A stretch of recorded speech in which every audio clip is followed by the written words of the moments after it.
বাবার মৃত্যুর গভীর শোক কাটিয়ে সবুজ ঘাসে ফিরেই নিজের রাজত্ব দেখালেন ফুটবল ইতিহাসের অন্যতম সেরা তারকা লিওনেল মেসি। থ্রু বল ধরে প্রথম স্পর্শে করলেন চোখ ধাঁধানো এক গোল, এই মৌসুমে যা তার 14তম গোল। কিন্তু মেসির এই একক নৈপুণ্য আর লড়াইয়ের পরও জয়ের জয়গানে ভাসতে পারছে না তার দল ইন্টার মায়ামি। টরন্টো এফসির কাছে 2-1 ব্যবধানে হেরে আরও একবার মাঠ ছাড়তে হয়েছে চরম হতাশা নিয়ে।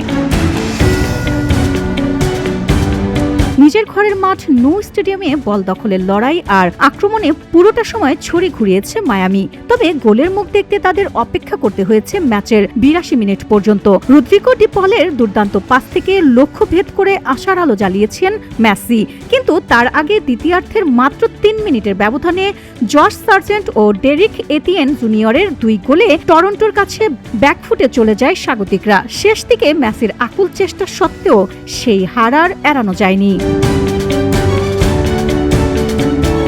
এই হারের মাধ্যমে নিজেদের শেষ 5 ম্যাচের 4টিতেই পরাজয়ের তিক্ত স্বাদ পেল ইন্টার মায়ামি। লিগস কাপের প্রথম পর্ব থেকে বিদায়, ন্যাশভিলের কাছে 4-1 গোলের ধাক্কা আর এবার টরন্টোর বিপক্ষে হার, সব মিলিয়ে যেন এক গভীর ব্যর্থতার বৃত্তে আটকে গেছেন ক্লাবটি। MLS-এ প্রায় 1 মাস জয়হীন থাকা মেসির দল এখন স্টান কনফারেন্স শীর্ষ দল ন্যাশভিলে থেকে পিছিয়ে পড়েছে পুরো 10 পয়েন্টে। লিগ তালিকায় এখনও দ্বিতীয় স্থানে থাকলেও সেরা 4-এর টিকে থেকে প্লে অফের সুবিধা ধরে রাখতে এখন পেছনের দলগুলোর দিকে তাকাতে হচ্ছে ইন্টার মায়ামিকে। Nadia Soma, VOD Bangla news desk.